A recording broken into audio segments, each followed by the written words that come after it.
Consolador, que nos llenas de gozo y santo valor. Aleluya, te alabamos, cuán grande es tu amor. Aleluya, te adoramos, bendito Señor.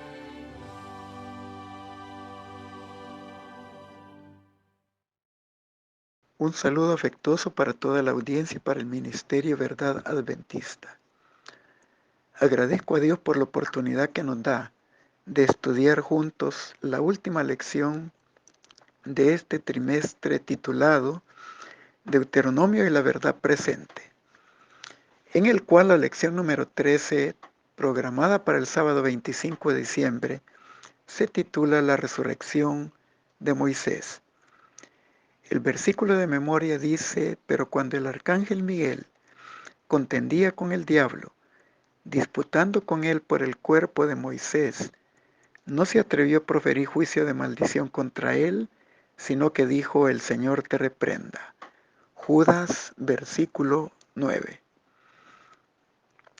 El Pentateuco en el libro del Génesis inicia con la descripción del Edén y finaliza con Deuteronomio, con la descripción de la tierra prometida, que sirven de ilustración a lo que serán el cielo nuevo y la nueva tierra, donde no existirían la muerte cuando haya concluido el conflicto final generado por el pecado.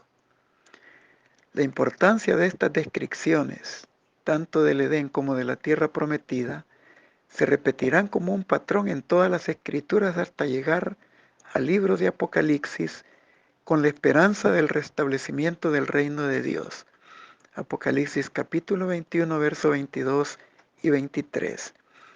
Dentro de estas descripciones de nuestro origen y destino glorioso garantizado por la eficacia del plan de la salvación en Cristo, se destaca la importancia de la resurrección de Moisés al final del libro de Deuteronomio, por su tipología y por su mensaje lleno de esperanza para el pueblo de Dios a la luz de la Biblia.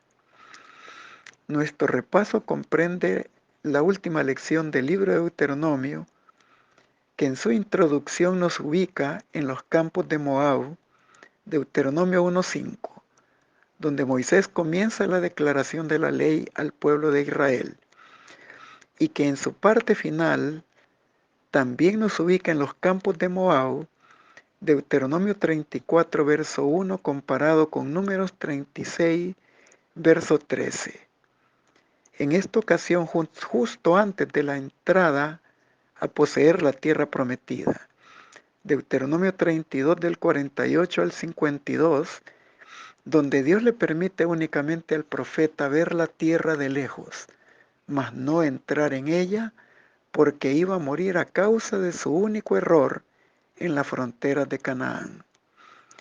En nuestro estudio nos centraremos en el hecho relevante de la resurrección de Moisés, que aunque no se relata explícitamente en el libro del pacto, se sugiere a través de algunos pasajes del Nuevo Testamento, como Judas verso 9, y los evangelios que narran la transfiguración de Cristo, donde Moisés aparece en el escenario. La importancia de la resurrección de Moisés está en su contenido tipológico como en un recurso para la comprensión de la resurrección de todos los creyentes fieles de todas las épocas, donde se coronarán sus esperanzas en el reino de Dios, la nueva tierra prometida. La temática de la lección en el desarrollo del estudio nos llevará a varios temas importantes relacionados con la verdad presente. El juicio de Moisés, en donde veremos la equidad de Dios y su rectitud en el trato con los pecadores en justicia y en gracia. La muerte y resurrección de Moisés y el gran conflicto entre el bien y el mal. Y finalizaremos siempre con las aplicaciones a nuestras vidas. Comencemos nuestro estudio con el juicio de Moisés. Citando Deuteronomio 32, versículo 51, Dios recuerda la ocasión de la transgresión de Moisés contra él en Meriba de Cades, en el desierto de Sin. Las palabras dichas por Dios sugieren que fue una cuestión de fe. No creísteis en mí, Números 20:12. El error de Moisés fue no haber glorificado el nombre de Dios en medio de la congregación. Más bien él se comportó como un mago egipcio en su actuación. Incluso incluyó a sí mismo en la expresión: osemos de hacer salir aguas de esta peña, Números 20:10.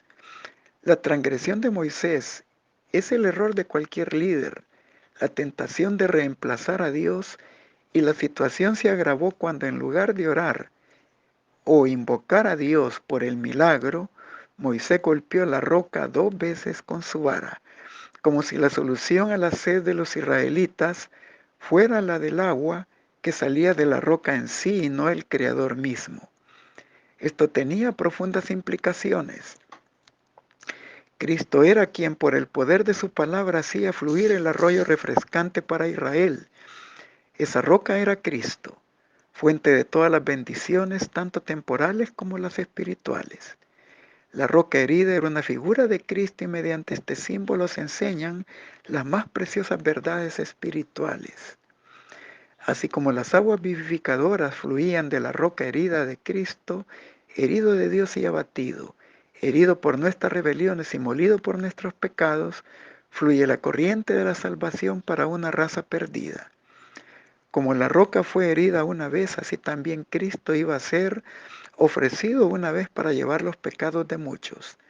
Isaías 53, versos 4 y 5. Hebreos 9:28. Nuestro Salvador no había de ser sacrificado una segunda vez, y solamente es necesario que le pidan en el nombre de Jesús. Esta oración presentará al Señor de los ejércitos las heridas de Jesús, y entonces brotará de nuevo la sangre vivificante simbolizada por la corriente del agua viva que fluía para Israel. Patriarcas y Profetas, página 387. Si la vida de Moisés no se hubiera manchado con aquel único pecado que cometió al no darle la gloria a Dios al sacar el agua de la roca en Cádiz, él habría entrado en la tierra prometida y habría sido trasladado al cielo sin ver la muerte. Satanás se habría regocijado por el éxito que obtuvo al inducir a Moisés a pecar contra Dios y a caer así bajo el dominio de la muerte. Nunca había sido quebrantado el poder de la tumba, y él reclamaba a todos los que estaban en ella como cautivos suyos, que nunca serían liberados de su lóbrega prisión.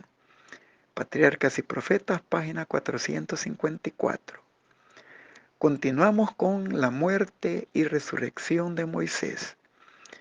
Las citas de Deuteronomio 32 del 48 al 50 y el capítulo 33 versículo 1, así como el capítulo 34 versículo 5, se refieren específicamente a la muerte de Moisés, pero no dicen nada de su resurrección.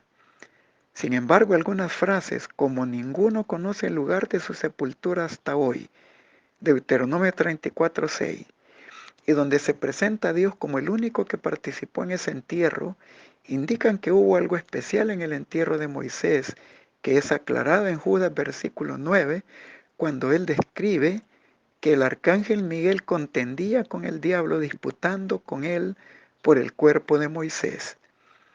Y esto también se percibe cuando en Romanos capítulo 5 del 12 al 15 el apóstol Pablo relata el contraste entre Adán y Cristo, el segundo Adán, presentando a Adán como responsable de la introducción del pecado y de la muerte en la raza humana, y ensalzando a Cristo como el redentor de la raza humana caída, cuando curiosamente introduce en Romanos 5:14 el caso de Moisés, diciendo: no obstante reinó la muerte desde Adán hasta Moisés, indicando que el poder o reino de la muerte se detuvo con Moisés, pues él fue resucitado por Cristo.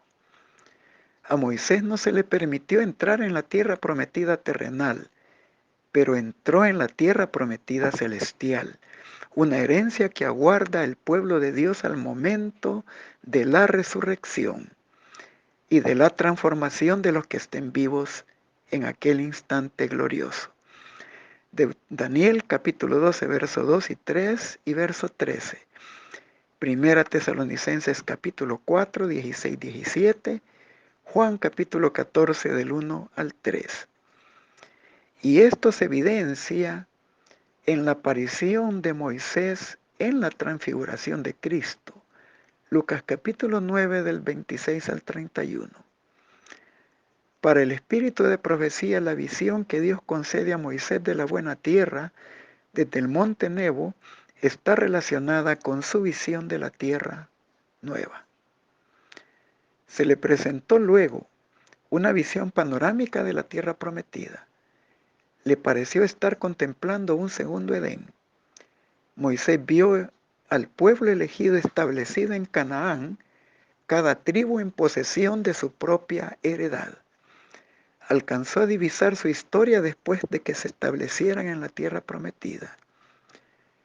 Otra escena aún se abre ante sus ojos, la tierra liberada de la maldición, más hermosa que la tierra prometida. Otra vez se desvaneció la visión y los ojos de Moisés se enfocaron sobre la tierra de Canaán tal como se extendía a la distancia. Luego, como un guerrero cansado, se acostó para reposar. Patriarcas y Profetas, página 451 a la 454. No para descansar el sueño temporal, sino el sueño de la muerte. Continuamos con el gran conflicto entre el bien y el mal. Es significativo ver que en la epístola de Judas el acontecimiento de la resurrección de Moisés exhibe en miniatura el gran conflicto entre Dios y Satanás. La disputa entre Miguel, el gran guerrero, Jesucristo, y el diablo acaparan todo el destino del mundo. Por un lado, está Satanás, que pretende tener buenas razones para retener a Moisés en la tumba por no ser justo. Por otro lado está Jesucristo, que defiende y salva a Moisés mediante el poder de su sangre. Pero también es importante el complemento que describen los evangelios sobre la transfiguración de Cristo y la aparición de Moisés y Elías como una representación también en miniatura del glorioso evento de la segunda venida de Cristo, en cuya ocasión resucitarán todos los creyentes, representados por Moisés, y serán transformados todos los santos vivos, representados por Elías. Pablo dirigió los pensamientos de los hermanos corintios a los triunfos de la mañana de la resurrección, cuando todos los santos que duermen se levantarán para vivir para siempre con el Señor. Entonces se efectuará la palabra que está escrita: sorbida es la muerte, con victoria. ¿Dónde está, oh muerte, tu aguijón? ¿Dónde, oh sepulcro, tu victoria? Glorioso es el triunfo que aguarda al fiel. El apóstol, comprendiendo las posibilidades, los exhortó a ser leales a su alta vocación en Cristo, diciendo: hermanos míos amados, les suplico, estad firmes y constantes, creciendo en la obra del Señor siempre, sabiendo que vuestro trabajo en el Señor no es en vano. Los Hechos de los Apóstoles, página 258. La voz que clamó desde la cruz: consumado es, fue oída entre los muertos, atravesó las paredes de los sepulcros y ordenó a los que dormían que se levantasen. Así sucederá cuando la voz de Cristo sea oída desde el cielo. Esa voz penetrará las tumbas y abrirá los sepulcros, y los muertos en Cristo resucitarán. En ocasión de la resurrección de Cristo, unas pocas tumbas fueron abiertas, pero en su segunda venida todos los preciosos muertos oirán su voz y surgirán a una vida gloriosa e inmortal. El mismo poder que resucitó a Cristo de los muertos resucitará a su iglesia y la glorificará con él, por encima de todos los principados y potestades, por encima de todo nombre que se nombra, no solamente en este mundo, sino también en el mundo venidero. El deseo de toda la gente es 731. En el momento en que sean despertados de su profundo sueño, reanudarán el curso de sus pensamientos interrumpidos por la muerte. La última sensación fue la angustia de la muerte. El último pensamiento era el de que caían bajo el poder del sepulcro. Cuando se levanten de la tumba, su primer alegre pensamiento se expresará en el hermoso grito de triunfo. ¿Dónde está, oh muerte, tu aguijón? ¿Dónde está, oh sepulcro, tu victoria? Conflicto de los siglos, página 537. Aplicaciones a nuestra vida. La historia de Israel debía de escribirse para la instrucción y advertencia de las generaciones venideras. Los hombres de todos los tiempos habrían de ver en el Dios del cielo a un soberano imparcial que en ningún caso justifica el pecado. Pero pocos se dan cuenta de la excesiva gravedad del pecado. Los hombres se lisonjean de que Dios es demasiado bueno para castigar al transgresor. Sin embargo, a la luz de la historia bíblica es evidente que la bondad de Dios y su amor lo compelen a tratar el pecado como un mal fatal para la paz y la felicidad del universo. Patriarcas y Profetas 394. ¿Qué derecho tenía Cristo de sacar a los cautivos de las manos del enemigo? El derecho de haber hecho un sacrificio que satisface los principios de justicia por los cuales se gobierna el reino de los cielos.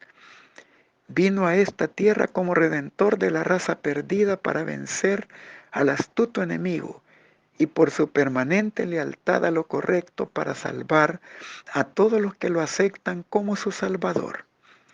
En la cruz del Calvario pagó el precio de la redención de la raza humana y así ganó el derecho de libertar a los cautivos de las garras del gran engañador, quien por medio de una mentira forjada contra el gobierno de Dios ocasionó la caída del hombre y así perdió todo derecho a ser llamado un súbdito leal del glorioso reino eterno de Dios.